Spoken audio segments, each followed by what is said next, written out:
like to. So today's webinar is about the understanding the merchant research that is a BMA research that we've done over the last few months. The cameras are all off and everybody's muted. If you've got questions, can you put them in the chat and we'll keep on top of them as we go through, or at least by the end we should have answered everybody's. If we can't answer the question straight away, we'll put the answer in the chat later on that you can pick up later, because there's quite a lot of data, so we don't necessarily know exactly what, the question that you ask at the time. So we're going to run through quite quickly all of the stats and the charts, and these are for members only. The press will get their own copy, and we will use insights for this for various publications. Oh, sorry, what was that? I've just seen a question there about the cameras. I'm joined today by Callum Budd, who is the research director at MRA Research, and they were our research partners for this project. So Callum's going to join me as one of the presenters. So hopefully you can see my screen. So I will get going with this, okay? Okay, so the background to the research is that we've been running several projects over the last few years, and we wanted to understand the full purchasing chain for bathroom products in the UK. So basically how they start with the manufacturer and how they end up with the consumer. And the first piece of research that we did was investigating consumer attitudes to purchasing bathroom products, and that was back in 2022. And one of the key stats that came out of that was that 40% of homeowners stated that the bathroom fitter was had the greatest influence over their choice of bathroom products. So the next piece of research was to understand the installer and to get their view on how they chose products, why they recommended products, where they bought their products from. And from there, we found out that 60% of installers chose a merchant as their retailer of choice for supplying bathroom products for the domestic home. So we moved back a stage, and this piece of research was to understand the merchant and how they view the choice of products and recommend products to the installer. So I'm going to hand over briefly to Callum to go through just a little bit about themselves and how we set this project up. So if I can just, are you unmuted? I am, Callum? yeah, thank you, Jane. Right. Go. Thanks. So just very quickly, I just wanted to echo Jane, just to say thank you everyone for joining today and spending an hour of your time to listen to Jane and I talk about the merchant research. There's loads of great data in here, so hopefully it will excite you as much as it excited us. So just a very, very quick background on MRA Research. I appreciate some of you may already know about us.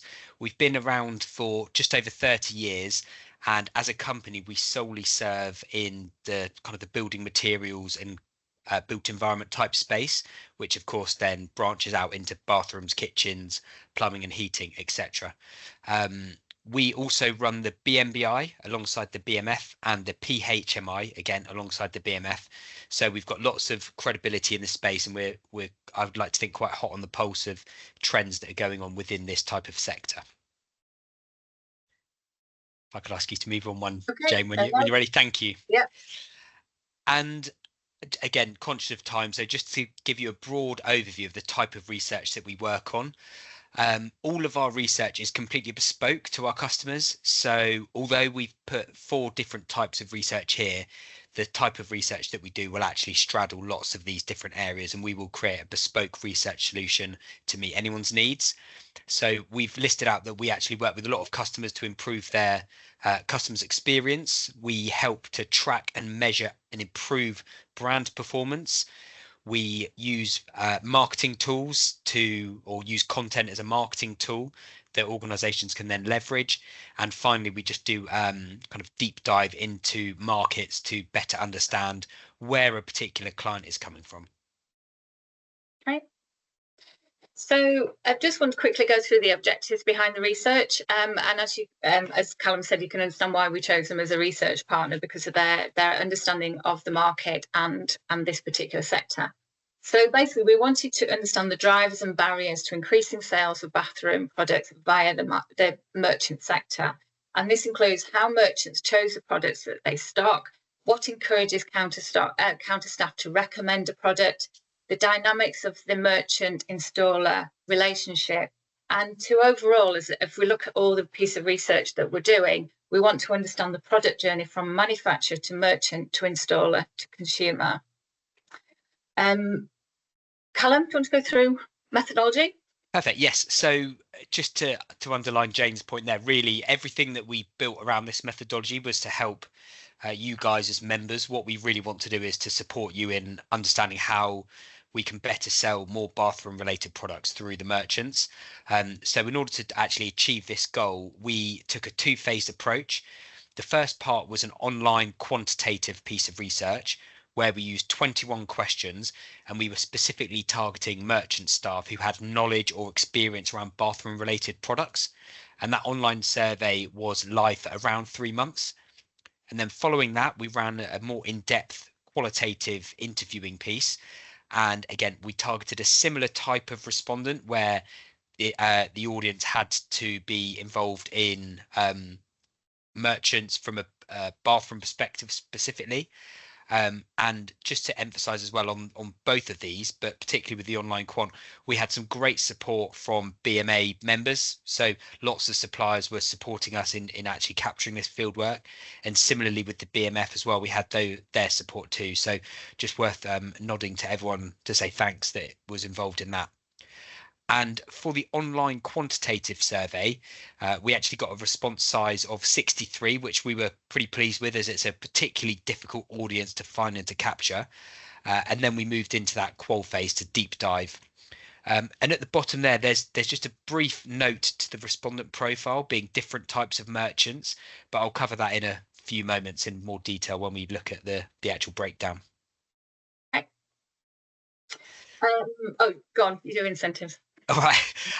So incentive wise, so actually it was great to work with the BMA on this. So we gave an incentive to everybody who answered either the online quantitative survey or who spent a bit more time and gave us a more in-depth telephone interview.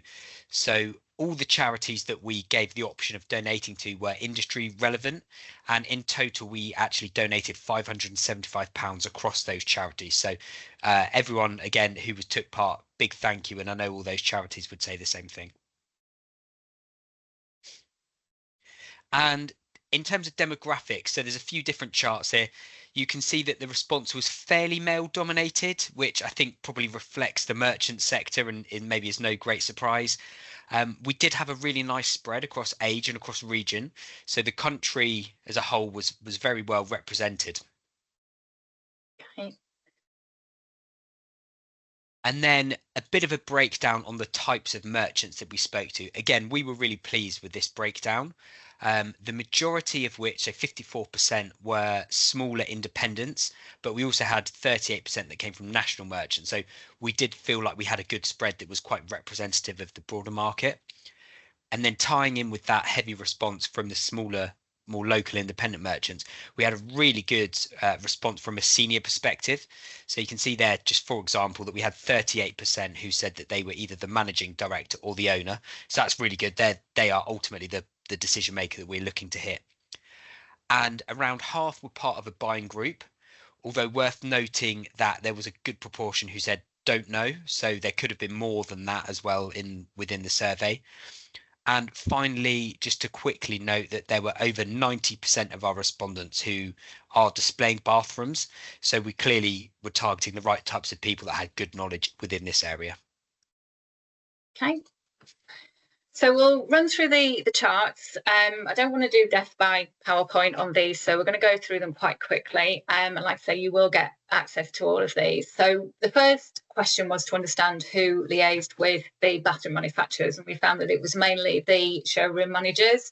But across the different outlets, 8% said that all members were responsible for liaising with manufacturers, and 30% had more than one job role, so that different roles liaised with the manufacturers. So it was a very broad spectrum of discussions between the merchant outlets and the manufacturers. The buying group, where we asked who was part of the buying group, we found that the national merchants were most likely not to be a member of a national buying group, which is not surprising. But the smaller local independents were the ones that were the main group that were part of the buying group.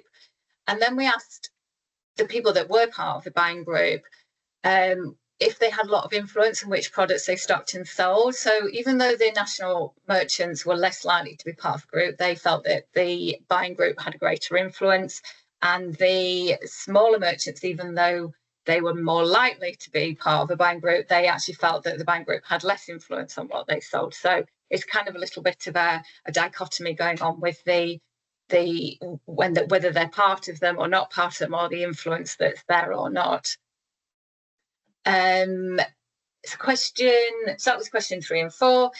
What proportion of your branch's sales would you estimate were made by the following? So this was to understand sort of their customer profiles. So we found that almost half of them were mainly selling. No, so almost half were selling. Sorry, I'll rephrase that. They were selling almost half of their products to installers and tradespeople. That's where half of their custom went, and then 32% to non-trade, 12% to house builders, and then there was a don't know section, because depending on the level they were operating at, they maybe not know the answers to these. So we did ask for an estimate, so roughly where are you selling your products to? What is your breakdown of your customer profile? So question 5 was, what influences you and your company in deciding which products and brands are given the best display spots in the showroom? And this was a ranking question, so they had to rank 1, 2, and 3. The first one was given a score of 3, the second was given a score of 2, and the third option was given a score of 1, which is how we've ranked these. And what came up was quality of product was the main reason why products were given the best display spots. And then after that was service and aftercare, profit margin, relationship with the manufacturer, customer value, value for money against the price point. When we broke that out into the different types of merchant and what their priorities were, then the national merchants went for quality of service and aftercare, and then customer price, value for money, and then the quality of product. So there was a change around there in their priorities. The larger independent merchants went for the relationship with the manufacturer, and we'll talk more about that in further on in the presentation. And then they went for quality and then profit margin. And then the smaller merchants, they were the ones that were really pushing and saying, it's quality that is our decider. Then it's the profit margin and the aftercare. Question 6 was, what barriers, if any, does your company face when it comes to stocking bathrooms and bathroom products? So the main one was lack of space to actually stock the products, and preferring manufacturers or suppliers to hold the stock for them. And some didn't see the need to hold stock and felt that their customers were happy to wait for products. And then there was manufacturers. This was a problem when what is your barrier? Well, the manufacturers weren't able to provide the stock quickly enough. Some didn't face any barriers. That was an exclusive problem response. So if they clicked that one, it negated all the others. So that was 21% of our respondents felt that they didn't have any barriers stocking. 19% felt that bathroom products were a lower priority for them. So when they were looking at stocking, the amount of space they were giving to bathroom products, they were maybe giving them less space, which comes back to lack of space to stock products. Sometimes they felt that manufacturers preferred to hold the stock themselves. So that was the overall response. If we break it down by merchant type, the national merchants were they were about average when it's to the lack of space. What they were slightly higher on were bathroom products are a lower priority than other categories, which says something about the national merchants and where bathrooms sit within their priority list. But they also didn't want, they didn't prefer suppliers to hold stock for them. So they were lower on suppliers holding stock, and also lower on the fact that they didn't think that their customers would wait for stock to be delivered. So that was a lower priority for them. But mainly, there was slightly, this 21% is a slight concern that bathroom products are a lower priority for them than other categories. If we look at large independent merchants, they are slightly less concerned about space, but they do prefer suppliers to hold stock for them. But they were also concerned that manufacturers were unable to supply the stock quick enough, and also that bathroom products were a lower priority than other categories. The others were concerns about damages and returns, and also aged stock charges. So they were added in extra comments that they wanted to do, and those were the comments that came through.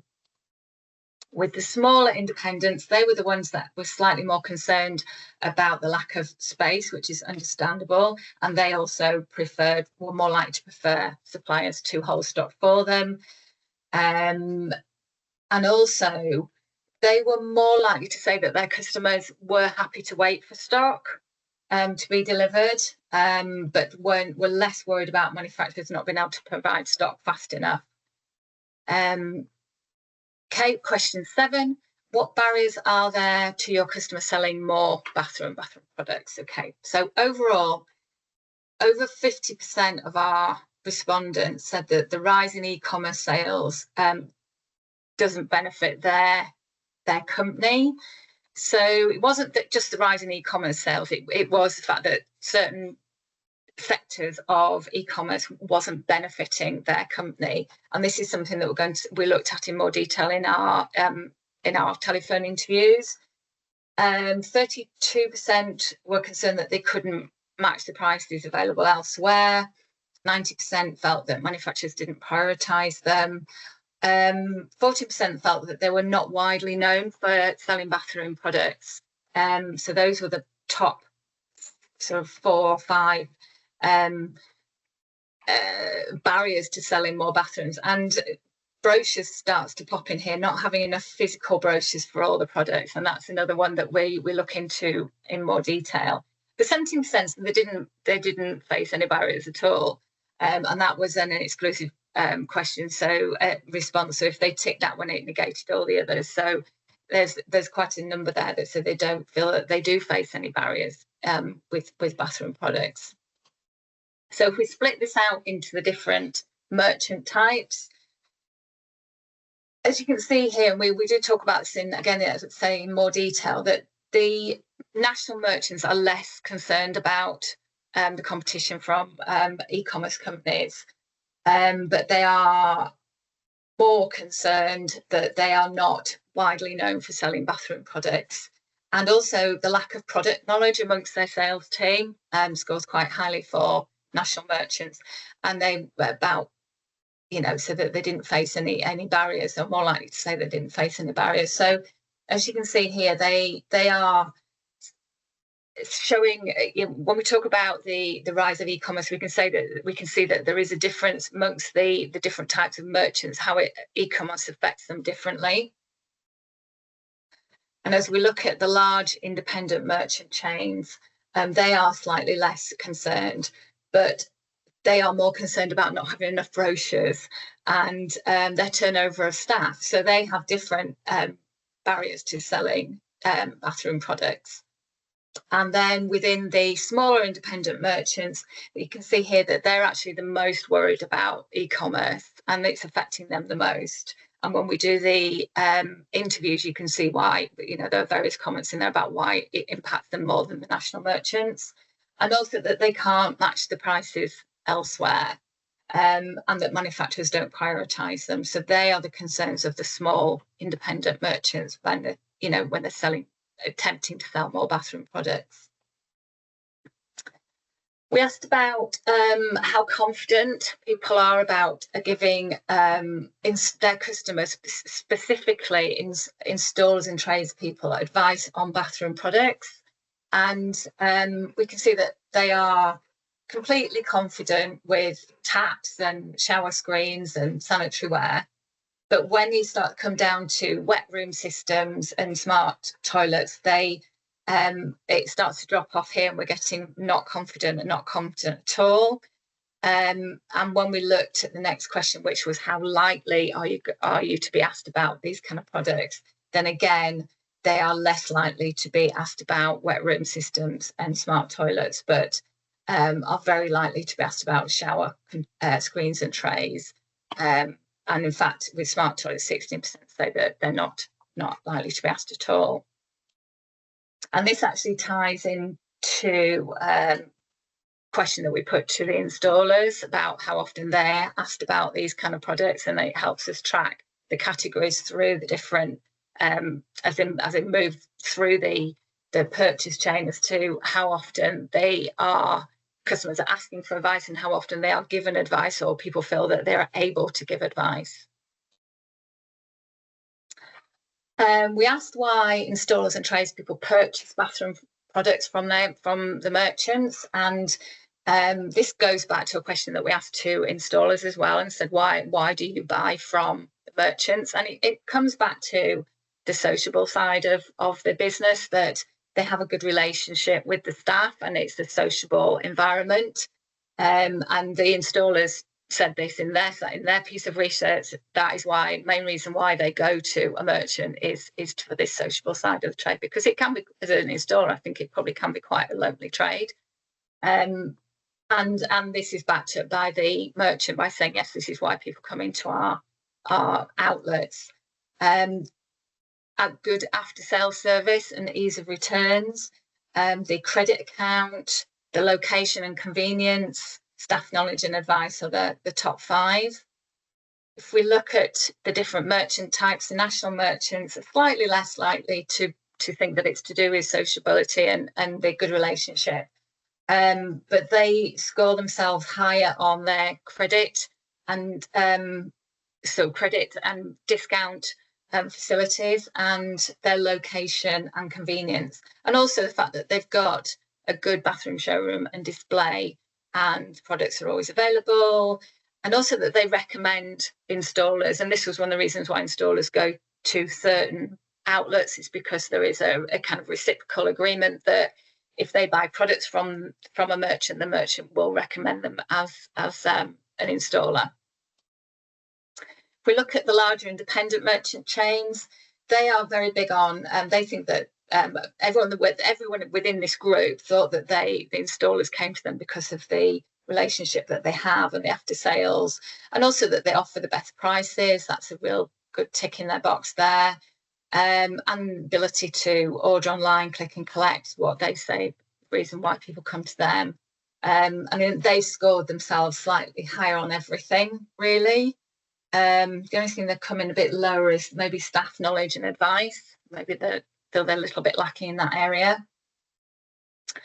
And then the smaller independent merchants, slightly lower on the sociability and slightly higher on the after sales. But what they score themselves well on is staff knowledge and advice. And they stock the brands that people want to work with. But they score themselves lower on location and convenience. So if they're just very local, then they haven't got the national spread that the nationals have. And also the fact that they're maybe not able to offer such good credit facilities and discounts. Question 11, what influences whether you and your company would recommend a particular bathroom product to a supplier? So this is, trying to understand how, as manufacturers, you can encourage merchants to recommend your product. And what they're saying is it basically comes down to the quality of the product that you're offering and the quality of your aftercare and the relationship that you have between each other. And that comes back again to previous experience. And then you start getting things like value for money and the price and guarantees and the ability to order. If we start looking at the difference between the merchants, then the national merchants are less likely to look at the quality of the product and more likely to look at the profit margin on the brand, on the product. And also they have a preference for their own brand products. So if they're recommending a particular type of product, they're more likely to recommend their own brand rather than a manufacturer's brand. But they are quite keen on manufacturers' incentives. And again, here, the company policy to sell their own brand products. If we look at the larger independent merchants, they are big on quality of the product and of the aftercare, but also on the customer value for money and the availability of products to order in and manufacturers' guarantees. They are less keen on latest design, also less keen on previous experience of the brand, and less keen on own brand products and that kind of thing. The smaller manufacturers are big on quality and big on relationships, and again that comes back to previous experience of the brand. They are less likely to have a preference for own brand, and you know they don't particularly have a company policy to sell own brand products. Okay, so we wanted to understand, this is question 12. We asked the installers how much influence they had over the customer's choice of product, and they were very bullish and said, the customer just listens to us. And so we sort of taking it back up the supply chain, saying how much influence do you believe you have on your customers and tradespeople, and you know, with their purchasing decisions. So the national merchants are 42% think they have a large influence and a moderate influence, and 8% they're the only ones that say they only have a small influence. Unlike the larger independent merchants, say 80% say they've got a large influence on what their customers buy, and the smaller independents are slightly more balanced and say that they've got a large and a moderate influence on what their customers buy. And I'm sorry about this, but this keeps doing this. There we go. So Callum, can you see my screen again? Just let me check. Yeah, I can see it. Oh, perfect. Right, yeah, sorry. For some reason it doesn't like pie charts, and I've got quite a few pie charts, and it just seems to go a little bit out of kilter. So question 13. Thinking about how your customers and installers purchase products, are you able to estimate how often the following purchase processes take place? So we wanted to understand, again, going back to the influence, the rise of e-commerce, how people are buying, how the installers and tradespeople are buying bathroom products. And this is along the lines of, are they browsing and purchasing in store with no online browsing? Are they browsing online and then purchasing in store, or are they browsing in store and purchasing online? So just to try and understand what this sort of process is. So overall, merchants felt that their customer were browsing and purchasing in store, which it kind of goes against their concerns about the rise of e-commerce. But if we looked at it in some more detail, the national merchants reported more customers were browsing in store than purchasing online. The larger independents reported more customers browsing online than purchasing in store, and the smaller independents reported customers both browsing and purchasing in store. So there is a slight difference in how they perceive their purchase process to be. And then we wanted to look at how sustainability played into recommendations, and they could tick all options that apply to them as whether they felt that these elements were important to them. And this one here is the worrying one, because this was an exclusive one. So if they ticked this one, that it took out all the other options, and this option at 60% of the merchants that we spoke to said that sustainability doesn't affect my decision to recommend a product or brand. 33% said that the product being water or energy efficient was important. 29% minimum packaging and responsibly sourced and recyclable packaging. 22% thought that the product being recycled at the end of its use is important. 17% thought that if the manufacturer has set a net carbon zero goal for their manufacturing process, that was important. And 14% thought that if the manufacturer used low emission methods for delivering product, that was important. I seem to have gone back one. There we go. If we look at the difference between the merchant types, slightly less said that sustainability didn't affect their decision, but they were also more likely to take these other elements into consideration. So they did seem to be slightly more on board with the sustainability issues around in the different products and what elements were important to them when they were recommending a product or a brand. When we look at the large independents, unfortunately, they went up to 80% when they said that sustainability didn't impact on their decision and were lower on all of these aspects. When we look at the smaller local independent merchants, they were slightly higher on sustainability doesn't affect the decision. And again, lower on all of these issues that they didn't take these elements into consideration when they're recommending products to their customers. So next question was, how often do you recommend water efficient bathroom products to your customers? And unfortunately, we've got 24% is saying not at all because my customers are not interested in water efficient products. 22% rarely recommend, and 2% don't recommend because they personally are not interested in water efficient products. And this actually is it's similar to the installers when we asked them the same question, that it came back to either their customers were not interested in water efficient products or they themselves were not particularly interested in water efficient products. But we have got it's a 52% that are regularly, well, 22% that are regularly recommending and 30% that are occasionally recommending. So we've got another opportunity here where we've got over 50% that are out there doing some kind of recommendation for water efficient products to their customers. And if we break this down into the merchants, we've got slightly more regularly recommending within the merchants, but that played out in the original chart where they said I was a bit more interested in recommending products. The larger independents sort of split between the customers are not interested and are regularly recommending, and the smaller independents are probably the lowest. They're only 12% regularly recommending.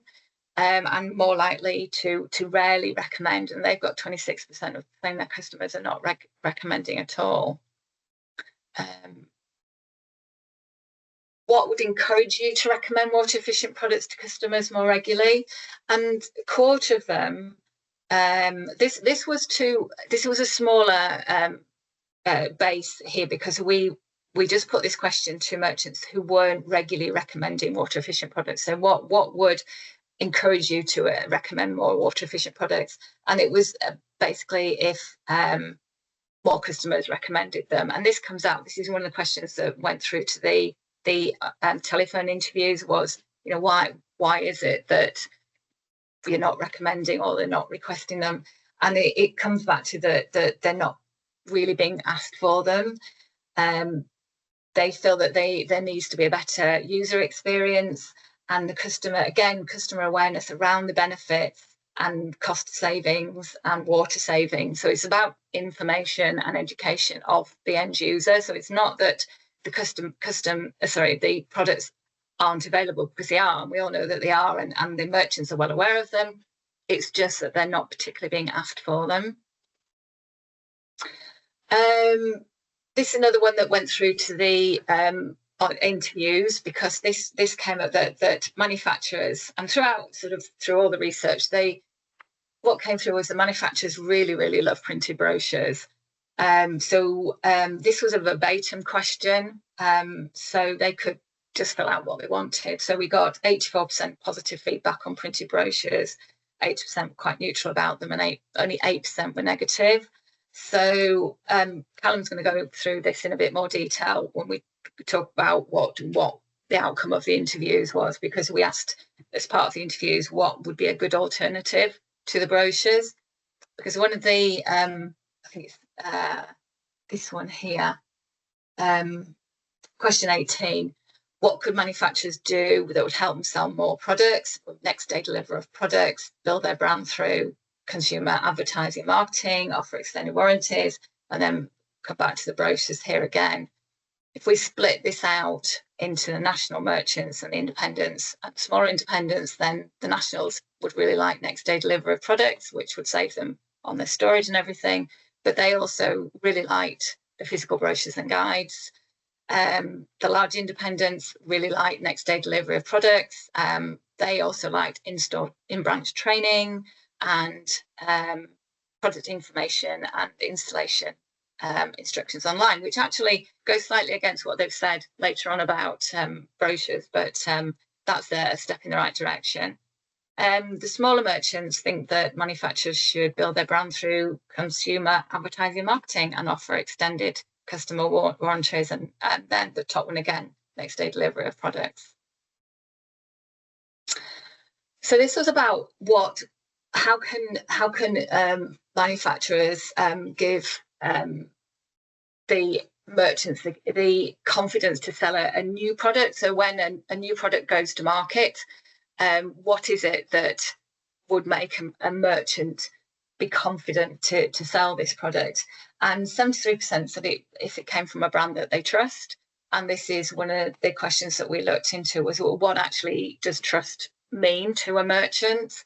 And this was a key one here about recommendation by a tradesperson. So if a tradesperson came and said, oh, this is a great product, I've just tried it, that will give them the confidence to recommend it to other of their customers.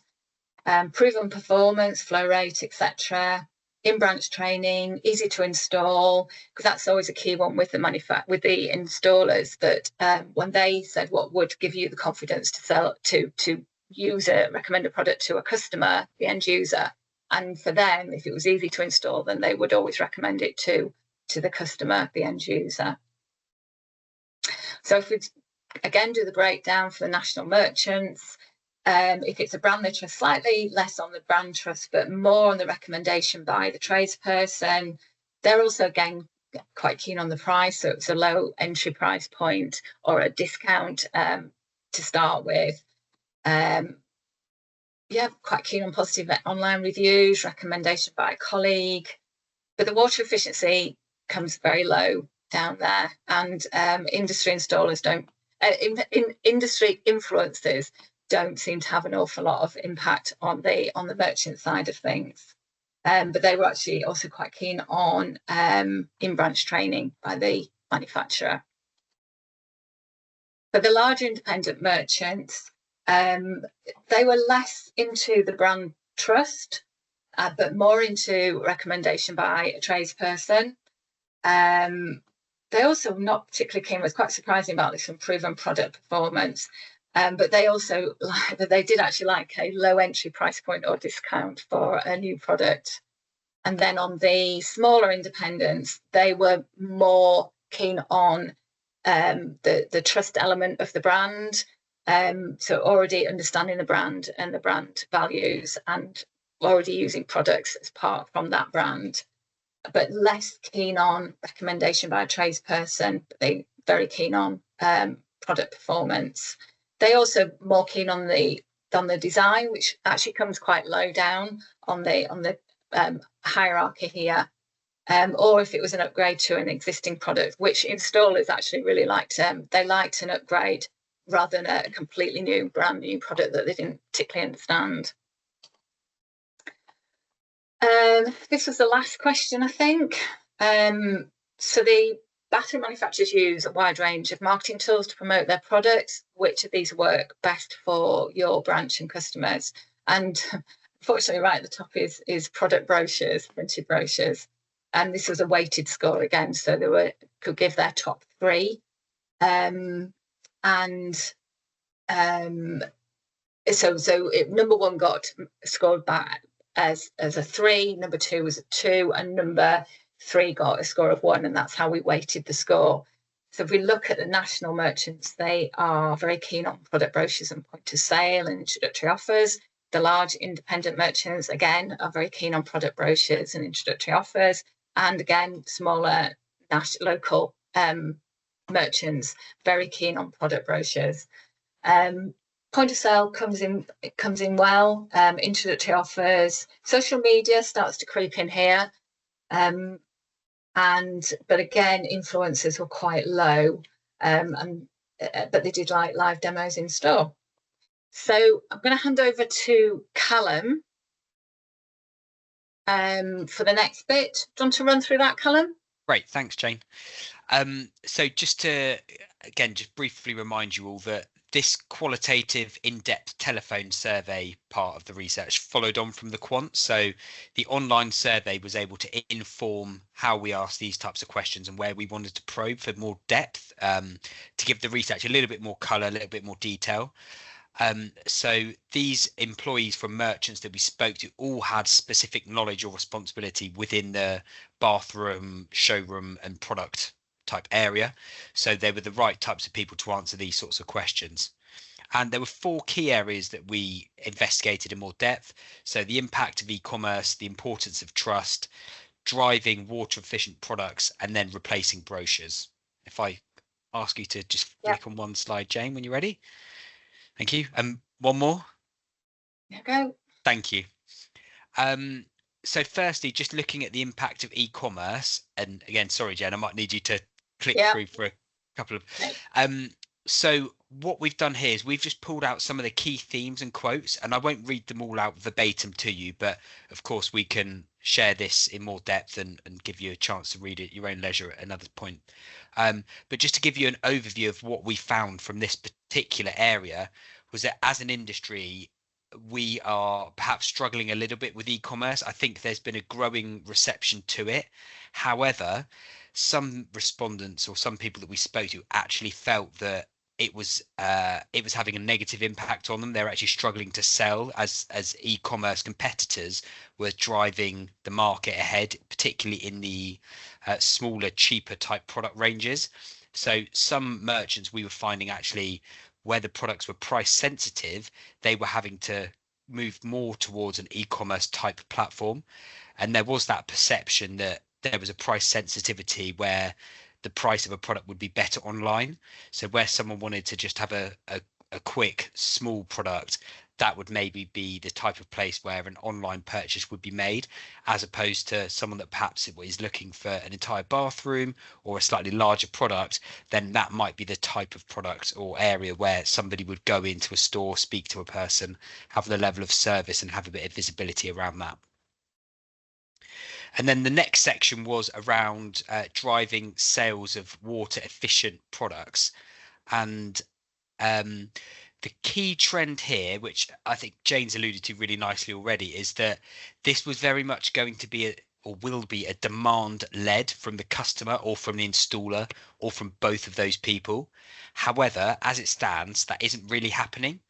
And I think that is really, really key to emphasize, is that currently the demand just isn't there from the end user or from the installer. And of course, both of those two go quite hand in hand. And that's not to knock the efforts of manufacturers who are making these products and making these products available, but ultimately merchants see that they will sell more once the demand is there.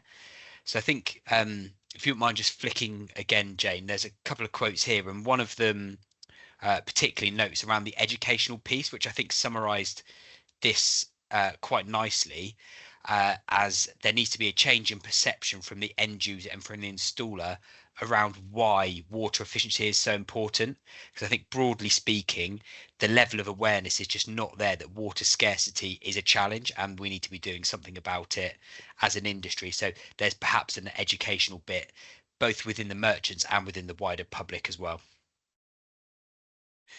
And then the third theme that we dug into was around the importance of trust.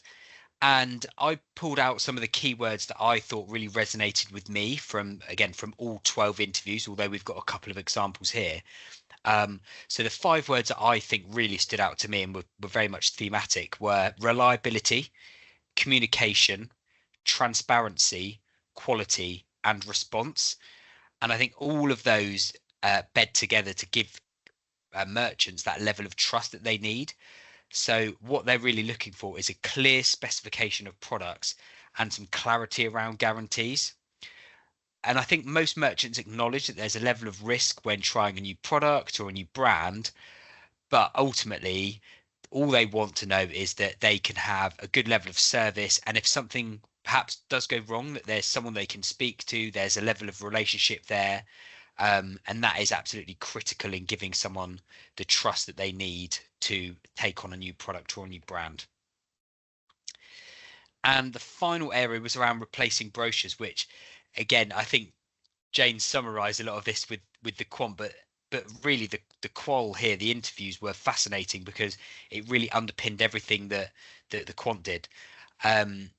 A very hot topic, and there's a large consensus at the moment that merchants need to keep physical brochures. We took away from it that they are absolutely invaluable for product knowledge and for facilitating the decision making. And for a few of the different merchants, they actually said that it's the best sales tool they've got and that they need to have that in order to actually make a sale. And it can be the difference between either making a sale or not making a sale. So I think as much as we talk around the idea of removing physical brochures, as it stands right now, there is still that need and demand for it. But looking forwards towards the future, and when we actually pushed merchants a little bit harder, digital brochures perhaps could be an alternative. It's not an immediate swap, and I think merchants want to keep that physical touch point so that they do need a physical brochure to run through with customers.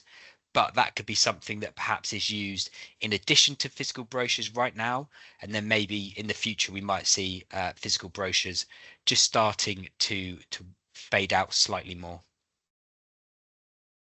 And that was, I appreciate that was a very, very quick whip through the 12 interviews. But if anyone's got any questions either on that or on the online quant phase, both Jane and I would be very happy to take questions and go into more depth in any one of these different areas. I'm just going to see if we've got any questions coming up. My Q&A is not showing me anything. Have we got any questions, Amy? There's just one in the chat from Faye asking if you get a copy of the slides sent out. Yes, do we send them out, Amy, or do they download off the website? They'll go up on the members area along with the recording of this session, and they'll also go out in the bulletin. Okay. Right, there's like a sort of stunned silence after all of that. So if you have any questions, then send them through to myself at the BMA or on LinkedIn and all of that, or to Callum. Like I say, the slides are available. We'll also be building out a sort of customer, a sort of product influence map. Don't quite know what to call it at the moment, showing where the influences are at the different stages of the product journey. So that's the next stage with the research. I think that's all. I think Callum, got anything else to add to that? No, just thanks again to everyone taking the time to listen through. I really hope that was valuable. Obviously, what we want to do between the BMA and ourselves is to give you guys as members something to go away and take to your businesses to help drive sales within the merchant space. So hopefully there's something there that you could take away. And as I said before, if anyone's got any questions, please do let us know. I'm very, very happy to either go into more depth or to give you a bit of extra insight in where we think we could be able to help you. Oh, there's just a couple of, I can't actually see these. So they're in the chat, I think. So Yeah, oh, it's in the chat. thank you, Emma. That's very kind of you. Right, yeah, got them. So yeah, the slides, I think, Jane, you said were in the members area of the BMA website. Sorry, Amy said that. Yeah, so if you've got a login for the members section, if you go to the research library, they will be in there. In fact, all our research is in there. If you go into the members zone and go to the research library, then all the research will be done, and you can download previous research as well. Right, hang on. And so I've just seen as well. So Kate, yes, absolutely, we can make a word cloud for the qual as well. So Yeah, no that's a great idea. We can do that, can't we? Yeah. Absolutely. Great, thanks, Anna. Welcome to the BMA. There we go. Right, okay. Well, thank you, everybody. Thank you, Callum. And any questions, like I say, just fire them over and we'll try and answer them, and we'll get a word cloud sorted out. Right. Okay, I'll end that here. Thank you, everybody. Thanks, everyone. Thanks.